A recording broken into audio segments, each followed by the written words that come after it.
¿No era que iba a cambiar el sistema de grúas? ¿No era que iba a haber una nueva licitación? No, no hubo una nueva licitación. De hecho, las dos empresas de siempre, la SEC y la STO, siguen sin contrato hace más de 10 años. Iba a cambiar, iban a hacerlo más amigable, iba a ser más justo, iban a... Nada de eso. Sigue el maltrato a la gente y el maltrato a los autos. Siguen sin contrato y siguen currándole a la gente. Ahora que Javier Milei tiene legisladores en la legislatura, ¿qué opinan tus legisladores sobre esto? Mira, si tuvieran que votar. No, me parece que la situación en este tema es absolutamente irregular porque las empresas están funcionando ya, digamos, pero sin los contratos. Sin contratos, sí. Entonces esto, digo, es una irregularidad y yo, digamos, como una persona que ha vivido muchísimo tiempo en la ciudad autónoma de Buenos Aires, yo tengo la sensación que en realidad todas las normas de tránsito, está todo diseñado como una gran trampa para estafarte literalmente con multas. O sea, sí. La ciudad es una gran trampa recaudadora. Sí. Sí, yo con eso coincido. Pero nos vamos a ir a la pausa. Ya está con nosotros Javier Milei, por supuesto. Vamos a hablar del acuerdo con el FMI porque aquí Milei sostiene que lo único que no se está ajustando son los gastos de la política. Enseguida hablamos. Quiero anunciarles que el gobierno de la Argentina ha llegado a un acuerdo con el Fondo Monetario Internacional. Gobernar es un ejercicio de responsabilidad. Sufríamos un problema y ahora tenemos una solución. Teníamos una soga al cuello, una espada de Damocles, y ahora tenemos un camino que podemos recorrer. Sin acuerdo, no teníamos un horizonte de futuro. Con este acuerdo podemos ordenar el presente y construir un futuro. En comparación con otros anteriores que la Argentina firmó, y es bueno recordarlo, este acuerdo no contempla restricciones que posterguen nuestro desarrollo. No restringe, no limita, no condiciona los derechos de nuestros jubilados que recuperamos en el año 2020. No nos obliga a una reforma laboral. Promueve nuestra inversión en obra pública. No nos impone llegar a un déficit cero. No impacta en los servicios públicos, no relega nuestro gasto social y respeta nuestros planes de inversión en ciencia y tecnología. Además, vamos a poder acceder a nuevos financiamientos precisamente porque este acuerdo existe. Este entendimiento prevé sostener la recuperación económica ya iniciada. Prevé que no habrá caída del gasto real y sí un aumento en la inversión de la obra pública del Gobierno Nacional. Tampoco dispone saltos evaluatorios. Sin el acuerdo, las posibilidades comerciales, económicas y de financiación que nuestra nación necesita estarían seriamente limitadas. Este acuerdo no nos condiciona. Podremos actuar ejerciendo nuestra soberanía y llevar adelante nuestras políticas de crecimiento, desarrollo y justicia social. Es un acuerdo basado en la confianza del mundo en nuestras capacidades. Tenemos que crecer para poder pagar. De otro modo, no era posible. De otro modo, tampoco será posible. Teníamos una deuda impagable que nos dejaba sin presente ni futuro. Y ahora tenemos un acuerdo razonable que nos va a permitir crecer y cumplir con nuestras obligaciones a través de nuestro crecimiento. Tengo fe en la Argentina. Yo tengo fe en la Argentina. Sé que somos capaces de levantarnos y salir adelante. Confío en el dinamismo de nuestras empresas, en la fortaleza de nuestra industria, en el compromiso de quienes trabajan, en la valía de nuestras científicas y nuestros científicos, en el talento de nuestros emprendedores, en la enorme capacidad de nuestras pymes y en los sueños de nuestros jóvenes. Teníamos un problema, ahora tenemos una solución, dijo el presidente Alberto Fernández. Hoy trascendieron algunas declaraciones también del presidente donde dice, bueno, no hay nada que festejar Por ahí viene más o menos la cosa, más allá de algunos apoyos explícitos de gobernadores e incluso de Juntos por el Cambio, que emitió un comunicado institucional diciendo que, bueno, que de lo que se conocía apoyaban el principio de acuerdo con el FMI, pasando por el silencio de Cristina Fernández de Kirchner y buena parte del kirchnerismo puro, que no han dicho palabra todavía, y en el gobierno, vale decir, en el gabinete albertista, están esperando a ver si Cristina les deserraja una de sus cartas para sentar su postura. De hecho, fíjense que cuando le preguntaron a Martín Guzmán en la conferencia de prensa si Cristina estaba de acuerdo con lo que se había pactado con el fondo, Guzmán le esquivó a la pregunta y no dio precisiones y dijo que en definitiva todo eso se iba a discutir en el Congreso. Hubo algunas voces, en cambio, que criticaron el acuerdo del FMI porque consideran que no se está tocando los gastos de la política. Uno de ellos fue Javier Milei, diputado, flamante diputado de Libertad Avanza, y lo tenemos aquí con nosotros. Javier, ¿cómo te va? Buenas noches. ¿Qué tal, Rolando? Un gusto enorme estar aquí. ¿Tus críticas? Bueno, en primero, pedirle al presidente que no le mienta a la gente. Acuerdo todavía no tiene. Hay una carta de intención, que es lo que estaría enviando Argentina, que es lo que el otro día presentó Guzmán, y eso tendría que ser aprobado por el staff del fondo, el directorio del fondo, y además tendría que ser aprobado por el Congreso argentino. Por lo tanto, no tenemos un acuerdo, eso es falso. Hay una principio de acuerdo. Carta de intención, Ese es el primer punto. El segundo punto es... Antes no había nada, Está bien, pero el problema es... Yo pondría las cosas en relativos, ¿no? Porque la realidad es que normalmente los países pagan sus deudas. Cuando ocasionalmente algún país tiene algún problema de índole financiera y se le cierran los mercados, lo que hace es ir al Fondo Monetario Internacional, que es que el resto de los países del mundo le presten hasta que resuelve su problema de índole financiera. Es decir, fíjate que en el fondo es para resolver un problema de índole financiera. O sea, nadie está cuestionando tu solvencia.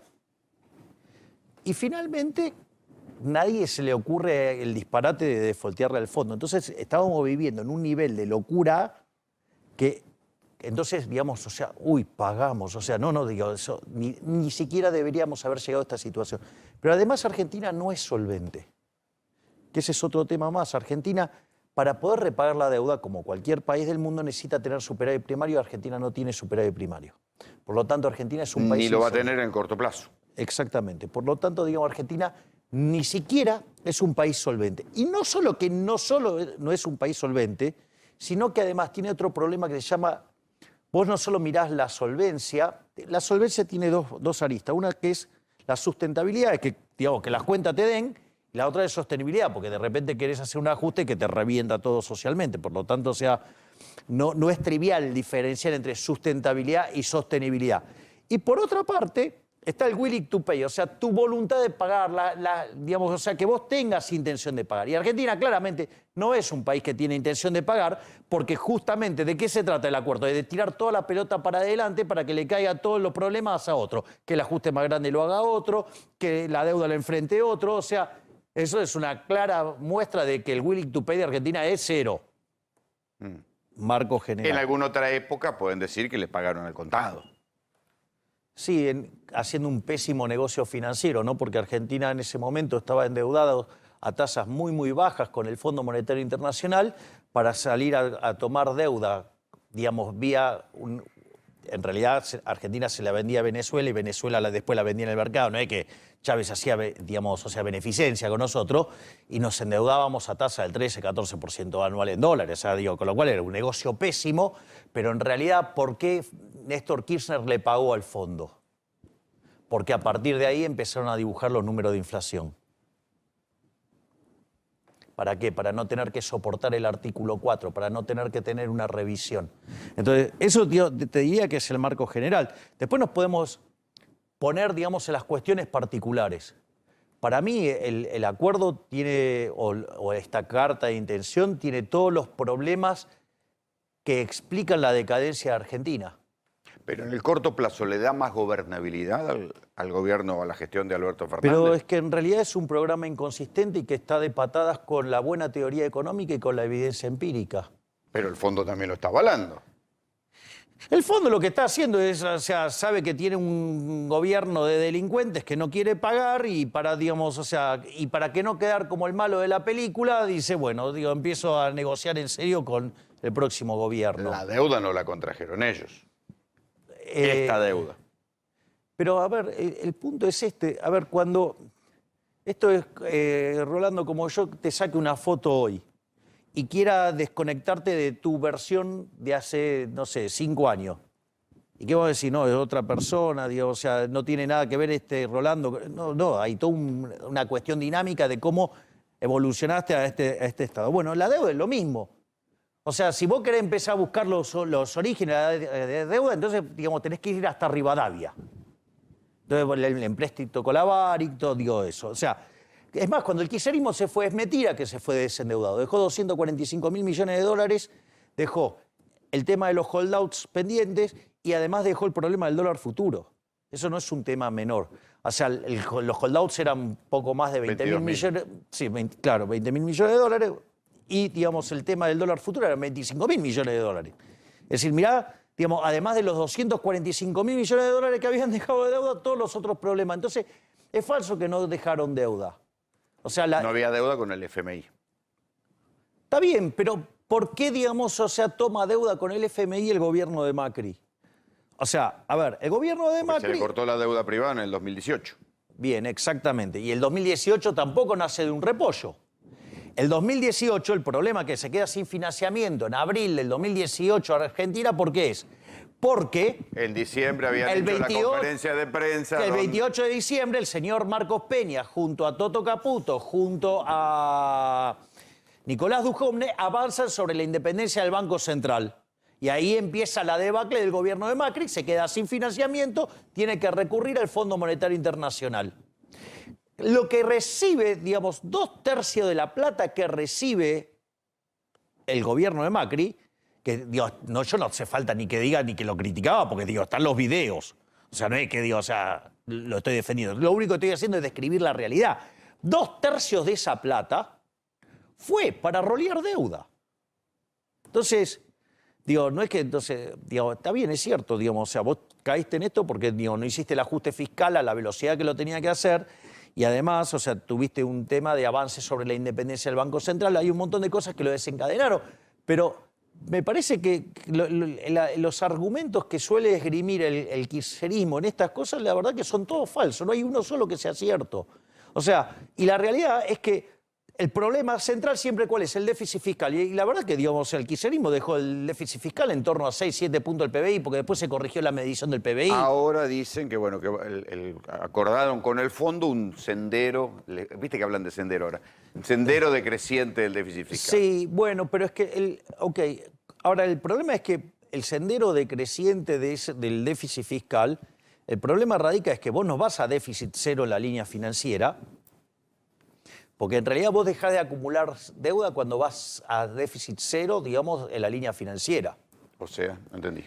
Claro, porque vos tenés el resultado operativo, que es el resultado primario, o superávit primario, en Argentina es déficit primario, porque tenemos déficit, y después le restás los intereses y llegás al financiero. Vos podrías tener déficit primario nulo, sí, pero digo, los intereses te estarían haciendo que pagar la deuda. Entonces, la Argentina realidad no va a tener ninguno de los dos. Exacto, bueno, entonces, o sea, ¿de qué estamos hablando? Y si vos pagás la deuda, ¿cuál es la capacidad de pago de un país? Es el valor presente de los superávit primarios futuros. Y si hoy tiene déficit y no hay ninguna intención de ponerlo en caja, y la parte que... Pero hay otra parte del gobierno que está diciendo es imposible o va a tener un costo político sacarle un punto al a ver, vamos con la deuda imposible. ¿Querés que hagamos una cuenta para reírnos un rato? Argentina, ¿qué le tendría que pagar por año? Suponete de capital, si lo amortizara linealmente en 10 años, 4.400 millones de dólares. Poco más, poco menos. La realidad es, un jugador de los que juega de fútbol que juega en la Champions League se vende a 400 palos verdes. O sea, 12 jugadores por año. No podemos pagar el equivalente de 12 jugadores de fútbol de elite. ¿Te das cuenta que es es una payasada que un país, o sea, no pueda pagar eso. O sea, en el fondo, Argentina no puede pagar nada porque no tiene superávit primario. Esa es la única realidad. Y te voy a decir algo, que esta es la parte más grave, que es lo que postula el ministro Guzmán. El ministro Guzmán, primero, digamos, agrede a todos los creadores de riqueza de la Argentina cuando dice, no, acá no hay ajuste porque no solo que no lo bajamos el gasto público, sino que además lo vamos a subir en términos reales. Lo que pasa es que lo vamos a subir un poco menos que el crecimiento. Y él lo que dice que, en el fondo lo que te está diciendo es que va a estimular, va a seguir teniendo una política fiscal expansiva y que eso va a generar tanto crecimiento que va a poder pagar. Que entonces el déficit se le achica, y no solo que se le achica el déficit, sino que se le achica en términos de PBI. ¿Está claro lo que está diciendo? Bueno, eso es una burrada del tamaño de una casa.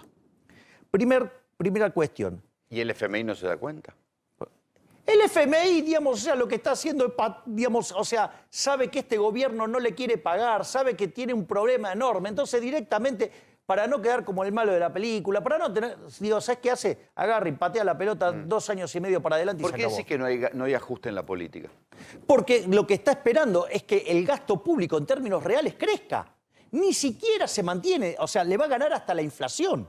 Esto quiere decir, y dice que en realidad el resultado va a mejorar porque va a subir tanto la recaudación, es decir, nos van a apretar, nos van a ir a buscar hasta abajo de la mesa, digamos, con la recaudación, ¿sí? Digamos, seguramente van a estar modificando las tarifas, ¿sí? Es decir, le va a estar quitando una transferencia al sector privado.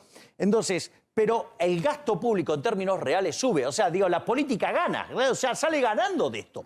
Y lo que dice es que esa política fiscal de sesgo expansivo, digamos, entonces, ¿qué es lo que pasa? Hace que el producto suba más que proporcionalmente y le mejora los números. Es falso eso, te voy a explicar por qué.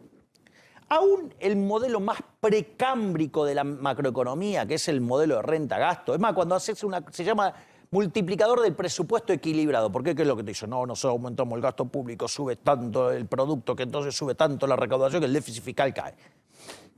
Ni aún el modelo más precámbrico de todos, que es todo ajuste de cantidades, no funciona. O sea, no funciona. La matemática ya no te da la matemática. ¿Qué dice la evidencia empírica? Porque la verdad que lo que me dé la matemática o no me dé la matemática, a ninguno de ustedes les interesa. O sea, en el fondo, decime qué pasa en la vida real. Bueno, Argentina ese modelo de los últimos 121 años lo aplicó en 111. De ser el país más rico del mundo, somos 70 al tipo de cambio oficial y estamos más abajo del 120 con el tipo de cambio paralelo, que es al que hay. O sea, porque el otro es el dólar Mickey Mouse. ¿Va a seguir bajando el dólar paralelo? Fíjate qué interesante lo del dólar paralelo, porque el dólar de verdad, ¿cuál es? El dólar de verdad no es el oficial, porque de ese, querés comprar, no hay. Necesita comprar grandes cantidades, no hay. O sea, yo lo llamo el dólar Mickey Mouse, porque es el dólar de los políticos. Y viste que Mickey Mouse es... No, Mickey Mouse es el personaje aspiracional de los políticos, porque es una rata de mierda que todo el mundo quiere. ¿Me comprendés? O sea, esa es la aspiracional del político argentino. Pero al margen de eso, ¿cómo sale el tipo de cambio, el contado con liqui? Es el precio del bono en pesos contra el mismo bono en dólares. Entonces ahí tenés implícito que un tipo de cambio. Cuando vos te asustás, ¿qué haces? Comprás acá en Argentina en pesos ese bono, con lo cual el precio en pesos sube, ¿y qué haces? Lo vendés en Nueva York en dólares y te quedás con los dólares afuera. Bueno, ok, esa operación, digamos que sale el contado con liqui. Vos fíjate que una de las cosas que hicieron en todo este despiole, ¿qué pasa cuando entonces hay miedo? No solo que el dólar sube, sino que caen los bonos. Claro, el riesgo país se te va a las nubes y eso quiere decir que el precio de los bonos se está haciendo torta. Y si ahora, digamos, te bajó después de que anunció, ¿qué es lo que pasa? Estás de vuelta, se te dio el efecto inverso ahora en los bonos. Ahora, es muy interesante porque Salomón, que era, digamos, una gran personalidad de las finanzas, ¿qué era lo que decía? Que en el mercado, ¿qué era lo importante? Era que se mueva, no importa si va para arriba o iba para abajo, sino que lo importante es que se mueva. Es decir, lo que te genera valor, ¿qué es? La volatilidad. Qué loco, ¿no? Porque se llevó a un límite irracional todo esto. El contado con liqui llegó a estar a 232. O sea que el riesgo país en la punta corta se fue a 2.500 puntos básicos. Entonces la pregunta es, ¿y si terminaste pagando, por qué metiste toda esta volatilidad? ¿No será cosa que haya amigos que hayan comprado con todo este despiole sabiendo que después iba a terminar pagando? Y lo aclaro porque este modelo de hacer este mecanismo decisorio, si vos me dijeras, bueno, no, pasó esta vez, bueno, te lo puedo entender. Pero cuando fue la reestructuración también hicieron lo mismo. Hicieron una oferta ridícula que nadie iba a aceptar. Se generó Los un bonos nivel, terminaron cayendo. se generó un nivel de tensión enorme y cuando llegó el momento que se pagó, ¿qué se dio? Lo que pedían los acreedores. Es decir, entonces vos metiste un montón de volatilidad. Y alguien ganó, si vos. Obvio que alguien ganó. Ahora, no sea cosa que los que ganaron sean gente cercana al gobierno.